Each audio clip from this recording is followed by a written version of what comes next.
ये घरे के बाहर जे कुछ भी होता ओकरा से हमरा के कोनो फर्क नहीं के पड़ता। ऐसे हमरा के कदम उठावे के पड़ल। अम्मा, हम आपके ऐसे कौन बात बोल देने की आपके इतना बड़ा आघात पहुंचल। आप अपन हाथ जला ले लो।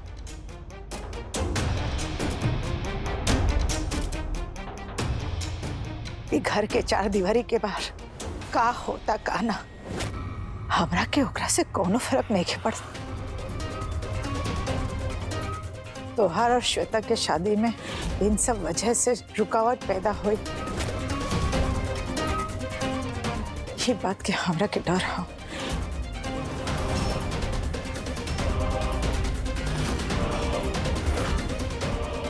तो हमरा के निराश तो ना कर बना। ना अम्मा, हम आपके काहे निराश करब, आप बोली ना। माधव बेटा, हम सिर्फ इतना चाहते हैं कि तोहार और श्वेता का बियाह बिना कोनो रुकावट के पूरा हो जाए बस।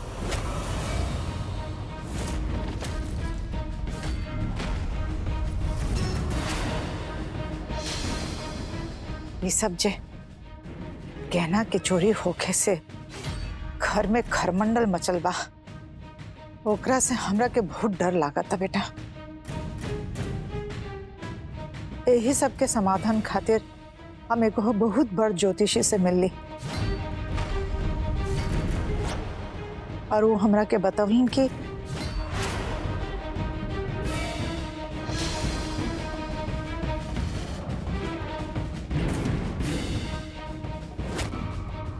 अम्मा, ज्योतिष बाबा का बतौलन आपके? वो कहला ना कि ये सब समस्या के पीछे असली वजह पितर दोष है। पितर दोष है। पितर दोष है।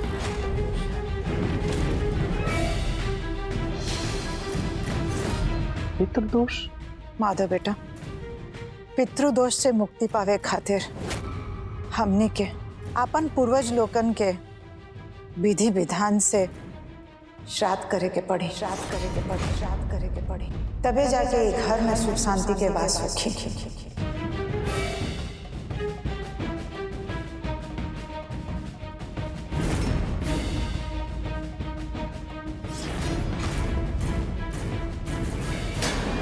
माधव बेटा, तू एक खानदान के सबसे बड़ बेटा हो, ऐसे तो के पिंडदान करे के पड़ी बेटा।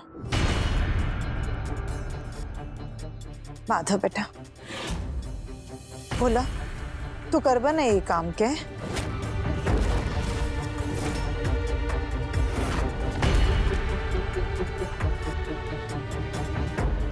बोला माधव बेटा, तू करबा ना? ठीक बा अम्मा, जैसा आप चाहिए, हम पिंडदान के लिए तैयार हैं।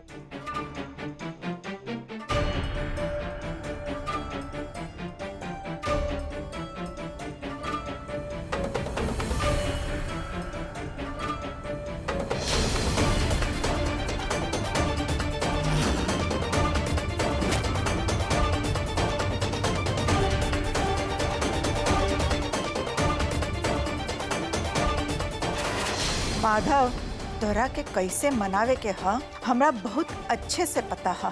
और चित्रा, तोहरा के हम माधव के हाथ कैसे खत्म करवावत हई, ई बस तू देखत जा।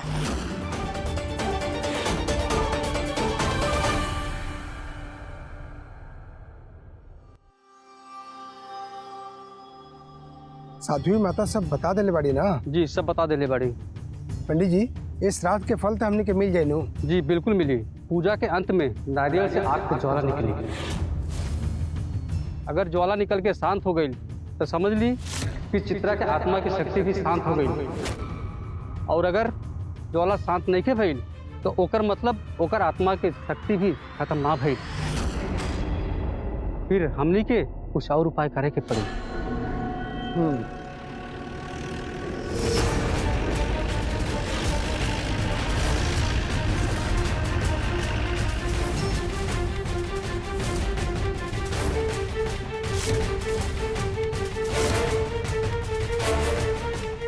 पंडित जी, माधव आ गए ना, हम ऐसे जाके कहीं छिप जाता नहीं, लोटा सब संभाल ले लो। ठीक बा।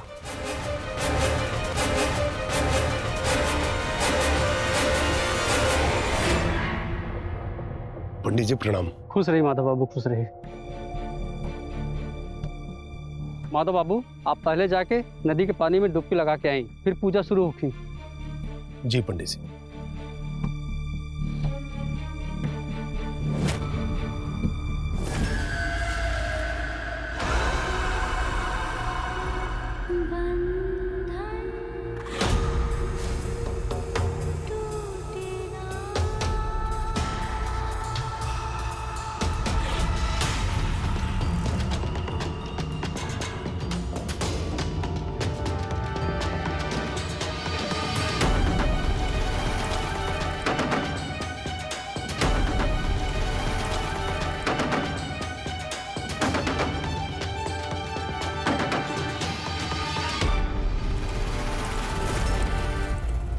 ओम त्र्यंबकम यजामहे सुगंधिं पुष्टिवर्धनम उर्वारुकमिव बंधनात् मृत्योर्मुक्षीमामृताम्।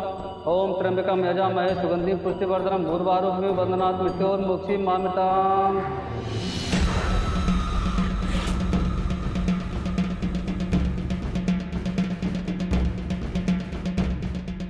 माधव जी, लोग और गलत इस्तेमाल करत हवन।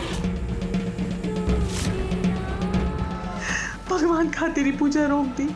माधव बाबू, आँख बंद करके ध्यान करी, जब तक हम न कहब तब तक रहुआ आँख मत खोली। जी माधव जी, ये पूजा के बाद हम राव रक्षा ना कर पाए, चंदा के बिना बचा पाए। अनर्थ हो जाए माधव जी, ये पूजा रोक दी।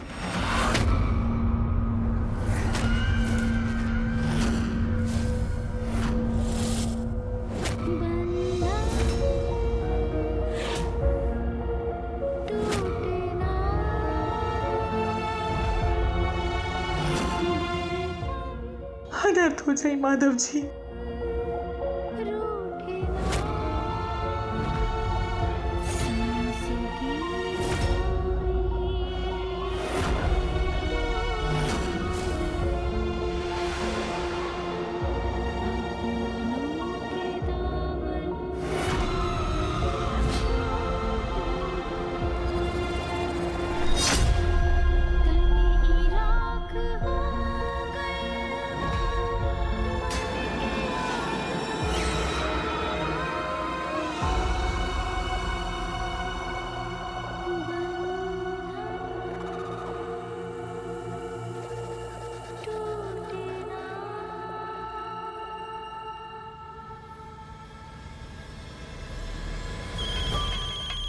पापा के फोन।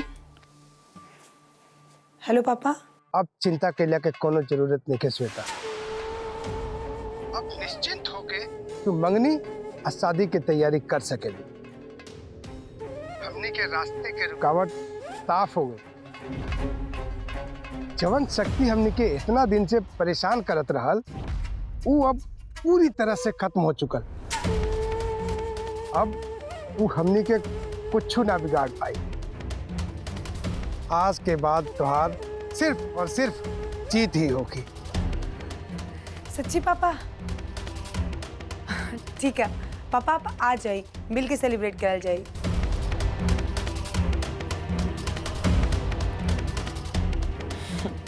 पापा, आपके नहीं के पता कि अब हमार मंगनी ना सीधे शादी होके वाला है।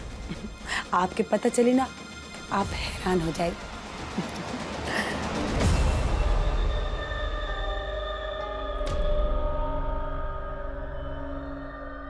माधव बाबू, रात संपन्न हो गई, अब रहुआ घरे जा सकेले। जी पंडित जी।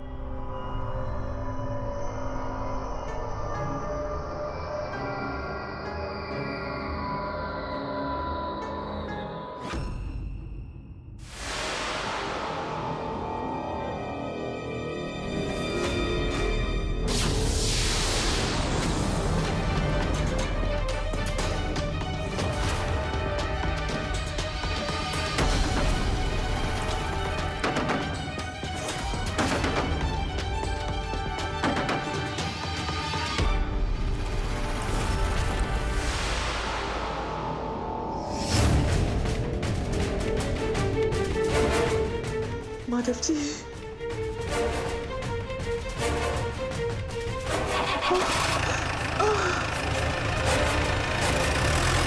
माधव जी, माधव जी,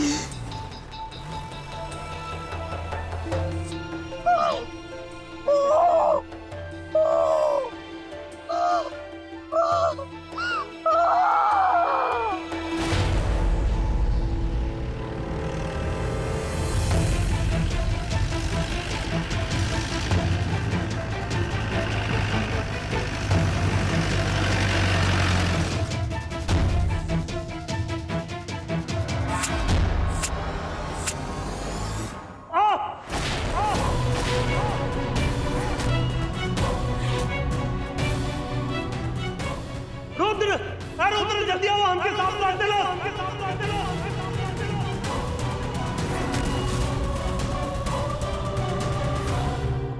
जल्दी आओ, सांप काट दे लो तुमके।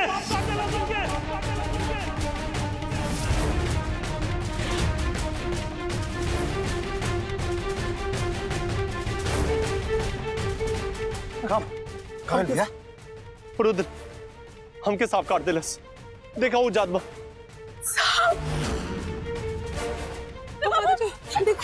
श्वेता, तुम माधव भैया को लेकर के अंदर जा। हम देख क्या पता नहीं कौन सांप है। जा जल्दी जा।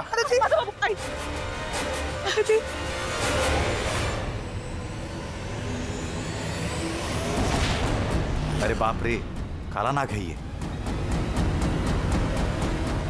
माधव बाबू, माधव बाबू, आराम से। आंटी जी, मौसी, माधव बाबू, माधव बाबू, आराम से। माधव बाबू, माधव का भइल माधव के? आंटी जी, माधव जी के सांप काट लेलस।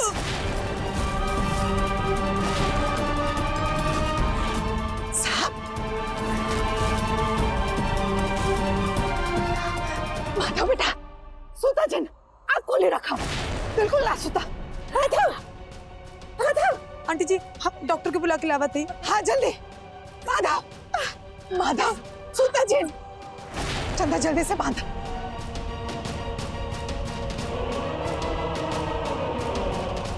सुता जन, बिल्कुल मत सुता। जल्दी चलो, कोनो डॉक्टर, कोनो वैद्य को बुलावा। चलो चलो जल्दी। श्वेता, तू एक काम करा, तू एजे माधव भैया के पास रहा। डॉक्टर सासाराम से ही और तारा पता बना कि सासाराम यहाँ से कितना दूर है। आवे में लेट हो गया। श्वेता, बगल में ना एगो वैद्य बाबा रहेला, वो बहुत बढ़िया जड़ी बूटी देवेला। रुद्र, डॉक्टर वैद्य जी के बुलावा, जल्दी बुलावा प्लीज। हाँ,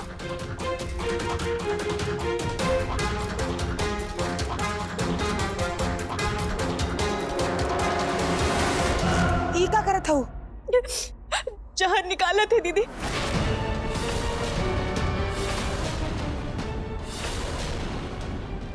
हमनी के गांव में गेहूं के सांप काटले से ना ये उपाय होखेला। जब आसपास कोनो डॉक्टर ना होखेला रहता तो वहाँ के लोग ऐसे नहीं करेला।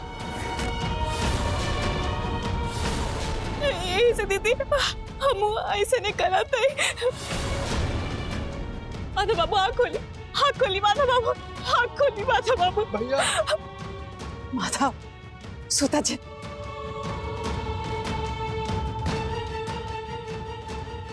माधव बाबू, माधव, माधव, आँख खोलो बेटा। भैया,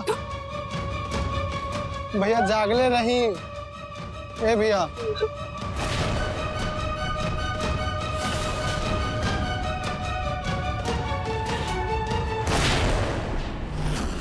वकील साहब, हम चाहते हैं कि हमारा सगरो प्रॉपर्टी रुद्रा और कार्तिक के नाम पे हो जाए। ये आपके पत्नी के बगैर संभव ना हो सके, काहे से कि ये प्रॉपर्टी के कागज पर साफ साफ लिखल है, जब तक आप और आपके पत्नी का साइन पर ना हो प्रॉपर्टी के दूसरे के नाम ट्रांसफर ना हो सकेला। अगर कोनो दूसरे रास्ता नहीं तो हम मर जाते हैं। अगर ऐसा कुछ भइल तो आपका पूरी प्रॉपर्टी गांव के मंदिर के ट्रस्ट के नाम हो जाए।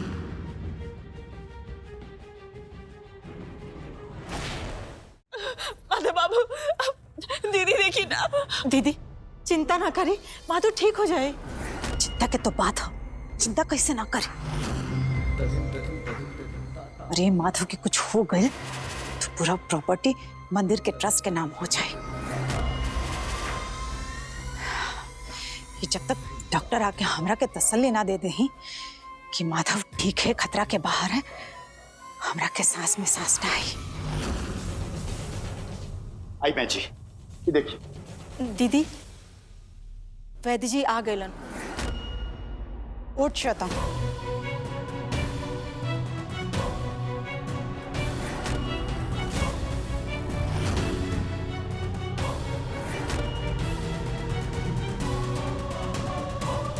ये पट्टी के बन ले बा?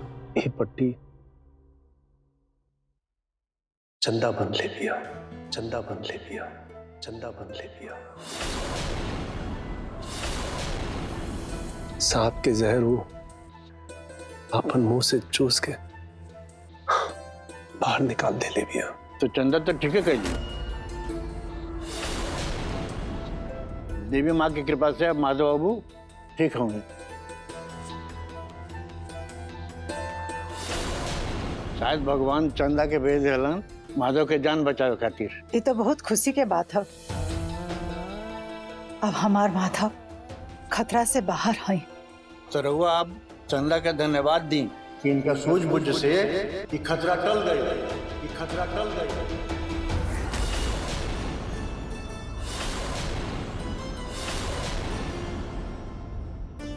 ये चंदा हम को जोड़ी जो थे एकरा के उनका हाथ में रख दिया, खिला दिया। अब ध्यान रखिए माधव के सूते मत दिए, इससे जहर के असर के खतरा रहेला। ठीक है वैद्य जी। अच्छा हम धन्यवाद। अगर वैद्य जी की बात सही हो तो ई सीन हमरे फिल्म में भी डालल जा सकेला। एक काम करत हई, रात के जागे वाला भी सीक्वेंस कमाल के होखी, सासाराम हिला देब।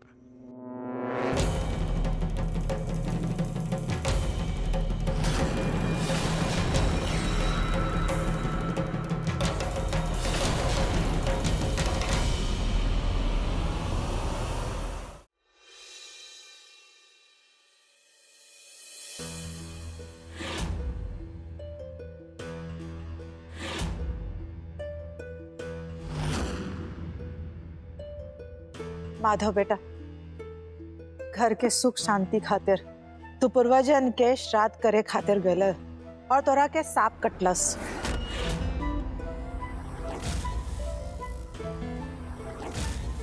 हमरा के ये बात के बहुत पछतावा है। ये बात से हम बहुत परेशान हैं। हमरा तोरा के ना भेजले के चाहत रहल। हम आप खामा खा के चिंता करते हैं।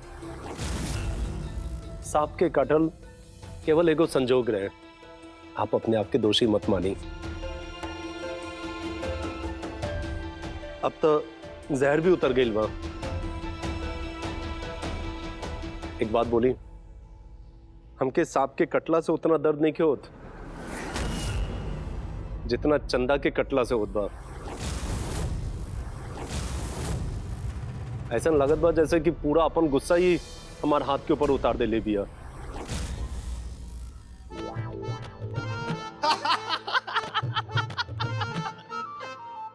हमके पता चलल माधव के सांप काट ले बा, लेकिन यहाँ तो देखा था नहीं कि सबको हंस रहा बा। आखिर हमहू के तो कुछ पता चले। बलदेव अंकल, वो का बात बा ना कि चंदा माधव भैया के सांप के जहर निकाले के बहाने खुद ही डस लेलन, यही खातिर सब हंसता।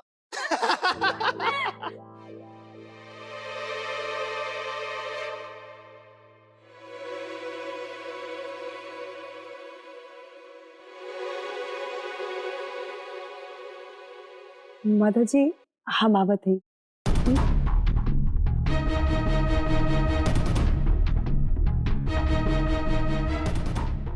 का बात है पापा? श्वेता, साध्वी माता जौन भी बोले ली ना तो सब सच होखेला। और श्राद्ध कैले के बाद चित्रा के शक्ति कमजोर पड़ जाए और माधव के जान के बहुत ज्यादा खतरा भी हो सकेला। काहे से कि अभी माधव के ग्रह नक्षत्र सही ना चलत हुए। ऐसे कुछ अनिष्ट हो सकेला।